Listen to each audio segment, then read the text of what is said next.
Welcome to the Cannes Podcast Special Part 2 on jasonsolomons.com. Don't forget, if you haven't heard the first part, go there soon. You can hear Woody Allen and my reviews of films such as Sierra Nevada, American Honey, I, Daniel Blake, and the BFG. But in this second half, we'll be talking to Luis Gnecco, the actor who plays Neruda in the Chilean film Neruda, as well as Brazilian bombshell Sonia Braga, who stars in Aquarius. Plus, there'll be more films to review, celebrity names to drop, and predictions to come, all in part 2 of the Cannes Special Podcast on jasonsolomons.com.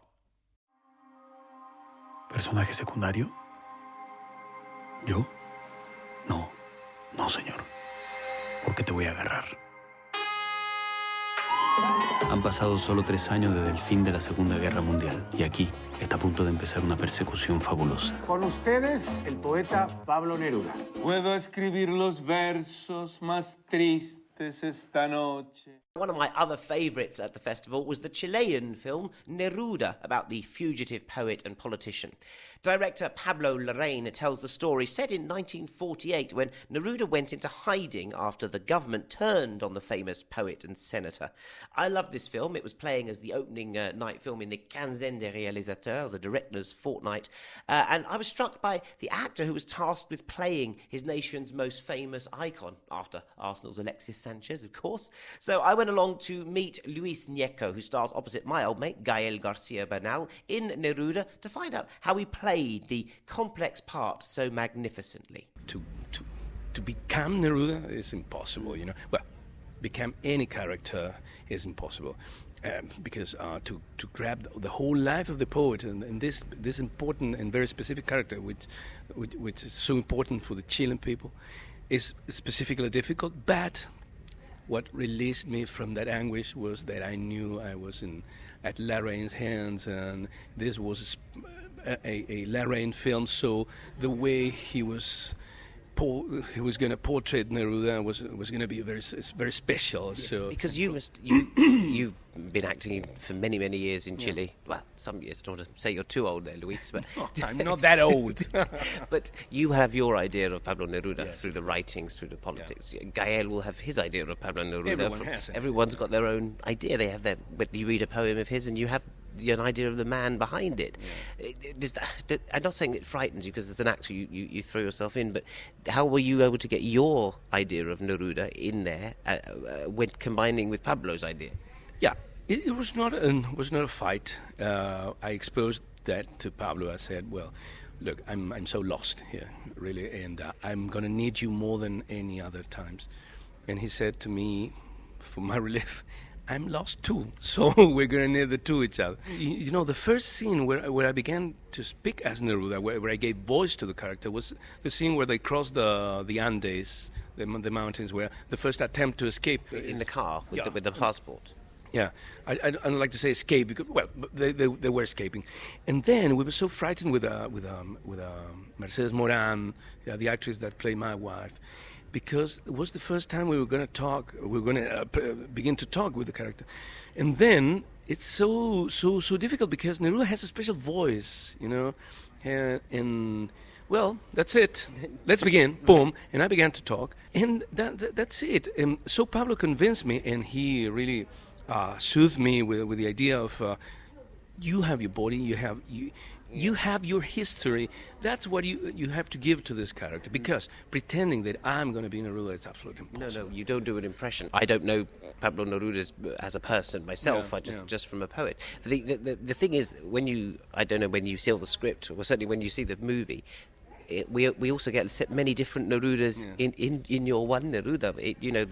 There's almost a theatrical Neruda, there's a poetic Neruda, there's a sexy Neruda. He was a very conflictive guy, and until nowadays, because he represented a very special thing to Chilean politics. He was from a face from the Communist Party, but at the same time he was a big bourgeois, a big lover of the life, and that's very problematic, because at the same time he won the Nobel Prize. So the right party in Chile and the conservative people in Chile, they don't know how to deal with Neruda, because what do we do with this guy? This guy is absolutely huge, impressive, and he's communist, and at the same time is a fucking bourgeois. So, And he also belongs to the rest of the world. You know, he's one of the few Chileans who belongs to everyone. I'm forgetting that. He's not only Chilean. At that time, he belonged to the rest of the world. For me, it's very important that, because I loved, as an artist, I love to be kind of iconoclastic, you know, and he was like that, and he played many worlds. People, I had the chance to talk to people that met him, that knew him. They didn't like him. Many of them, other persons, at the same time, they didn't like him, but they loved him. They respect him. And he's so shy. He was born in a very, very, very little town. And he suddenly in his life, he takes the decision to grow and to get out to the world and to be a great politician and a great ambassador and great diplomatic, a big lover of the life. So he has that in his own nature. For you, Luis, is this a role of a lifetime? I mean, I've seen you before in some of Pablo's films, but for you, I mean, here you are in Cannes. You know, this is you're the what we would call the headline figure. You are Neruda in a film called Neruda. Is this a role of a lifetime for you? I know you've played many roles in Chile. Yeah. Look, the answer is yes and no, because I love to play. I love to be in a movie of Pablo. I'm aware of the importance this movie is having and how it's going to grow. We're just beginning. You know, I'm reading something that before I didn't read, that is what happened with the thing you do, because you're in the film, you prepare the film, you suffer with the film, you perform the film, and then it's not yours anymore until you see it again and you remember it as you were in the first day of shooting. Particularly this film as well, Luis, because it's so playful and imaginative that when you're shooting it, you probably couldn't see all the tricks that were going to happen. I know. I'm becoming aware of what we made, you know, because for us, I have to say, we were so nervous, but we don't make films. Yeah, you know, for the actors, it's more comfortable because you end your day of work. Mm-hmm. Bye, friends. See you tomorrow. And the rest of the guys, they continue working. So I'm just beginning to acknowledge and to dimension what we did and specifically what I did. I think with Neruda, you represented Chile. With Pablo Larraín films, you represented Chile. When you come to an international festival like Cannes, you represent Chile. Yeah. And in your film, also there's the mountains. There's all of Chile. We see a lot of Chile in your film. I think it's very important for Chile internationally that this film works like that. You know, and you're kind of like Neruda, like an ambassador. I know. Chile is seen through this movie, and not only the landscapes, but a particular way of thinking, particular way of seeing things. What Pablo said, this is a Nerudian film because it's a way of see the life. We, Chilean, we understand. I know I represent, in a way, I'm an ambassador through this character because this is a very, very Chilean movie. I know if Pablo knows it or he recognizes that, but it's not only one of the bigger movies, you know, but a very Chilean one too. Yeah. I mean, I think so. I don't think people know how complicated Chile is until they see your film. So I know we see Pablo's films, you see No, and you see The Club, and you realise there's politics going on and religion and all of this, but this film captures all of that. My big question now is what's going to happen in Chile in a couple of months, in August, when it opens in Chile, because we're not aware of that complication because we live in that complication. I can tell you from the Twitter that I just said I loved the film and the performances, but I get response from people I don't know, but in Chile, sort of saying, "Oh, but you can't say this about Pablo, you can't say this about Neruda." So much complication already just on Twitter. Remember that, and be aware of, be checking all the information when we open in Chile, and you're going to be surprised because they are, well. Yesterday, for me, it was a hint because when we had the meeting with the Latin American press and after having the meeting with European and French press, you know, the questions were all different. Yeah. Well, the issue was about if we were having a disrespect from the figure of the poet.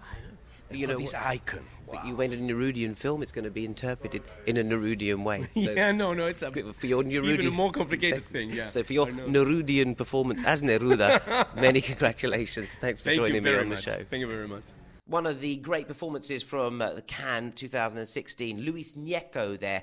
I don't know when Neruda will be out in the UK, but the film's skill and style and the star power of Gael, and now Luis Gnecco himself, shouldn't mean it's too long before we can all share in Neruda. In the meantime, why don't you buy a volume of his love poems? They're really good. So, to more of my favourite raves from Cannes. Let's start with Julieta, or Giulietta, which was Pedro Almodovar back on top form at Cannes. I think he's been sort of, not coasting, but kind of, veering, really, the last few films. The Skin I Live In was typical Almodovar, but it wasn't great Almodovar. And the one on the aeroplane, I'm so excited, was unwatchable, and it was rubbish, really. So Julieta finds him back on the form of, I suppose, Talk to Her, Mala Educación, and All About My Mother, really. That poise, Volver, that poise that he had, that he could combine melodrama and excitement and colour and hysteria with real tragedy. And Julieta had me in tears, the story of a mother who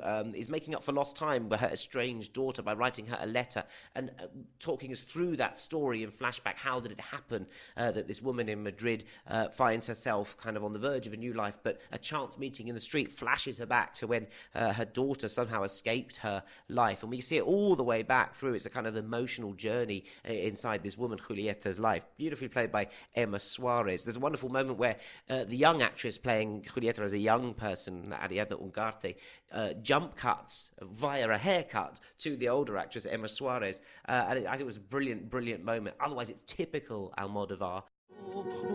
Julieta, mamá.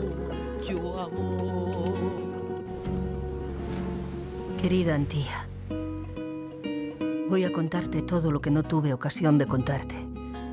Porque eras una niña. Porque me resultaba demasiado doloroso. O por simple pudor.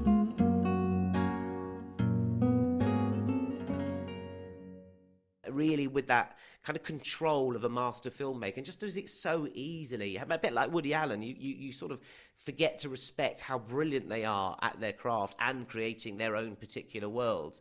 People say, "Oh, I've seen it all before." Well, Almodovar is not going to suddenly deliver you a sort of social realist tract, is he? He's going to do Almodovar, and it's just about reiterating yourself as an artist. And this one had, for me, more melancholy than I've seen in Almodovar before. It turns from the melodrama, the kind of soap operatics, the high-class soap operatics of the melodrama of the story, and becomes about loss and absence and a real sort of gnawing sense of time lost and time being escaping throughout here. And Almodovar definitely still wants to win the Palme d'Or. Woody Allen in his press conference said how he didn't want to be in competition. He didn't see it was a sort of easy thing to judge, which may come partly out of fear. But Almodovar said, no, I definitely love being in competition. I definitely want to win the Palme d'Or. It makes it more exciting for me. And I tend to agree with him. That's why we love Cannes, because of this constant narrative of who might win the Palme d'Or. I think Julieta's got a very good chance of at last delivering it for Almodovar, although I think we'll probably see again him getting awarded in the screenplay categories. Certainly there was much applause for Jim Jarmusch's entry, Patterson, starring Adam Driver, him off Girls, as a bus driver called Patterson in the town of Patterson. Any more laid back, this film would have been prostrate. I could nearly have fallen asleep several times. This film made me really angry. I found it was arch and laconic and dry in all the kind of, Jarmuschian ways, but it just felt lazy and patronising as well. The part of the wife of this kind of small town poet, Patterson, she was called Laura, and she was played by an Iranian actress called Golfith Sheh. Thought she was horrible creation, really, who was kind of tolerated by her husband. I just really found this an enormously irritating film from almost the very first shot. And, a lot of people really liked it, and it kind of worked its kind of slow charms on it. I found it very stilted and, really try-hardy. And I think really, nevertheless, as try-hardy it was, he should really try harder. I prepared everything Kara asked for.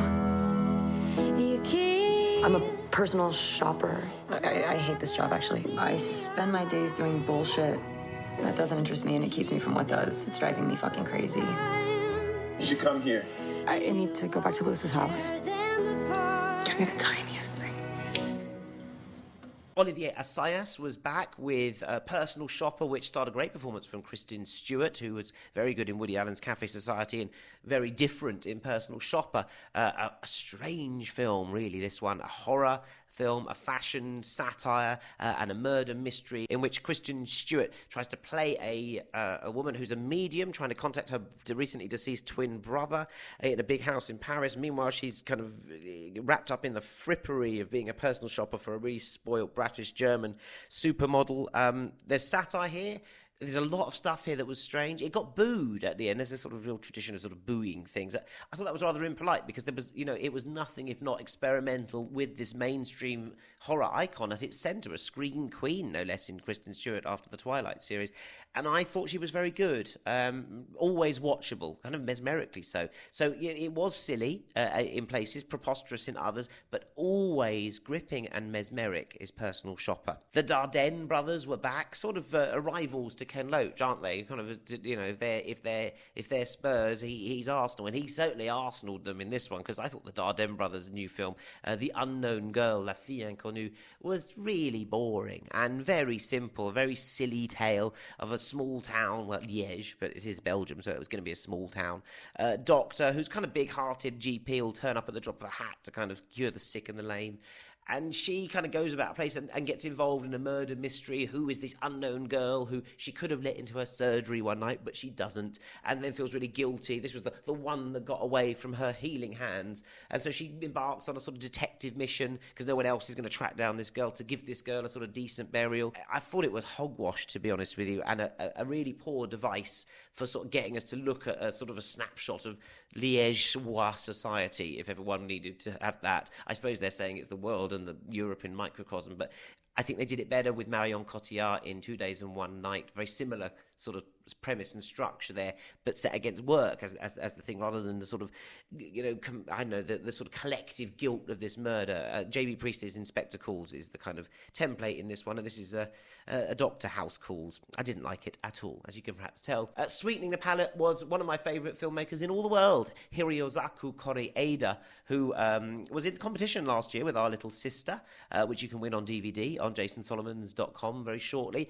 He was shunted to the Uncertain Regard sidebar this year for After the Storm, and I could see why, but it was a very delightful film about a divorced couple and their kid going to visit the dad's mum. So sort of the wife and the kid are sort of visiting grandma and mother-in-law, and they don't want to be there, but there's a typhoon season is upon them in Japan, so they sort of hold up at grandma's house, and grandma, this really hilarious performance, probably the funniest one I've seen in a Koreeda movie, sort of cooking them food and making them kind of try and put this family back together, which is a typical Koreeda theme, trying to kind of remember that film I Wish, about the two little boys who wanted to join up at the other end of the bullet train. This is very much about that, but in microcosm, in tiny cramped apartment, wanting the boy wanting his parents to come together, wanting to connect with the dad, about the connections that can get missed even in the smallest spaces. I thought it was delightful, absolutely delightful. I mean, a sort of minor masterpiece in a way, because there was nothing wrong with it. It was just in a very sort of muted minor key, but nevertheless lovely, and I think perhaps better than Our Little Sister, in fact. That's After the Storm by Hiroyasu Koreeda, one of my favourites, playing out of competition in the Uncertain Regard sidebar here at Cannes 2016. But now to one of the best films in competition, Brazilian film Aquarius, a beautiful, sensual movie about neighbourhoods, memories and family history, embodied in the sheer fiery star wattage power of former Brazilian bombshell Sonia Braga, who shot to international fame in the 1970s in Dona Flor and Her Two Husbands, and earned an Oscar nomination for Kiss of the Spider-Woman opposite William Hurt, before going on to becoming a sort of exotic post of Hollywood, dating Robert Redford, I remember, and Clint Eastwood. She really was the kind of, had Hollywood under her charms of exotic, kind of fiery, darkness from the dark continent of Latin America. She's been in telenovelas, she's been an iconic actress for Brazil, but has been away from Brazil for some time, but back now on her native screen in Aquarius, a film film set in and about Recife, the seaside city in Pernambuco, better known perhaps if you go into the more kind of picturesque city of Olinda, which is just near Recife. She plays a defiant Donna Clara, a woman fiercely attached to her flat, her vinyl collection, and her life, and who won't be turfed out by greedy developers who want to knock down her stylish but fading 1940s block of flats right on the beach. I met up with Sonia Braga, who I think has a really good chance of carrying off that Best Actress award. It's between her and Sacha Lane from American Honey come Sunday night. So I began by asking Sonia Braga what her being in Cannes meant to her film Aquarius, and to her country, Brazil. We haven't been here for some years, 6 years, I think. And to us, it's an honor to be here. I've been here 5 times, and it is like such a happy moment. And when we learned in Brazil that the movie was in the selection, it was a day of happiness.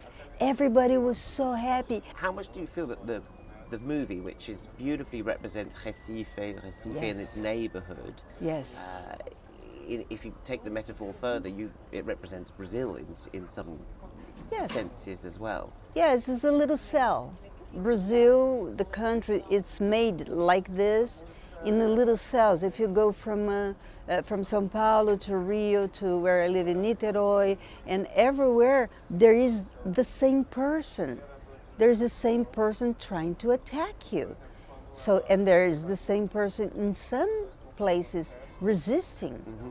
So you see this all over, you know. So yes, in that way, it's a cell, and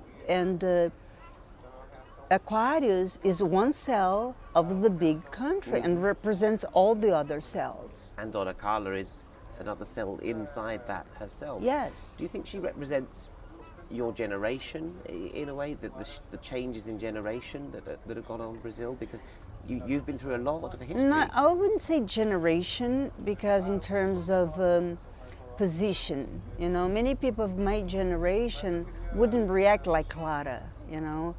Clara has, because of her background, like a critic musician, and have a political background, interesting, and the brothers and the family she has, and the husband she had, is a very political person. And I wouldn't say it's my generation's acting that way, you know, but for sure, Clara is, and I hope I could do something too. When you read the screenplay, when you read the character of Donna Clara, did you think, this is me? When I see Neighbor Sounds. This is Kleber's first film. Exactly, his first film. So, you know, when you're ready to see a movie and you put the tail, you have one to your water, you know, and I start watching the movie, and I went like, ah. And that took me to another dimension, a dimension that I haven't seen around too much. Mm-hmm. I haven't seen that about silence. I haven't seen the rumor of things that bothers you and you can't do anything about it. So I hadn't seen that description of thing. So when I get the other screenplay, I was like, oh my God, you know, there's so many lines so different from his first movie. And I start reading it and I couldn't stop reading it, but also I think I wasn't breathing. I was so excited. And for a while I had to stop and take some breath and finish it. When I finished, I was so touched, because it was almost like if I was inside of somewhere very dark place. Oh. And Kleber was like, he reached to me and took me away from that place. And just as he said, this is your platform, now we can talk. What was it about that that triggered such emotional response from you? When I said that I was in the darkness, I wasn't in a real darkness. I wasn't really sad. I wasn't really missing my country. But I've been living outside of the country for many, many years. And for many, many times, I called that a cultural exile. That's what I called it. But that's the way Clara it was and it is in the same dark place probably that I was, probably that it was my feeling about it, because she is in a place, but she is alone. She's at home, but she's alone in her thinking. People are trying to move her around, you know, outside of her thinking. And she's trying to keep telling family, friends, people, you know, I disagree with what you're thinking. And you're thinking that for your benefit, not mine. I am home and I want to stay here. And I'm gonna be living here only in one way, dead. Seeing you tell me this now, seeing you do it on the screen as well, I feel that this was something you've been wanting to say for quite some time. Yes. To somebody. I told this all the time.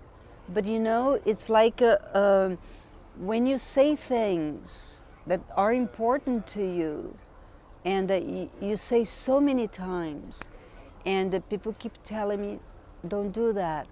It's not, why you do that? Why to insist on that? You know, you're gonna get hurt. Don't sue the big television in the world. Why to do that? I say, because it's right, because it's what I think is right to do. This festival has been full of magnificent female performances because of that sensuality, I think, because of that exoticism, because that eroticism even. Unusual to see it in a performance from if I may say, an older woman. It must be unusual to get a role like that at your position. You know, it is it's always hard to get the role.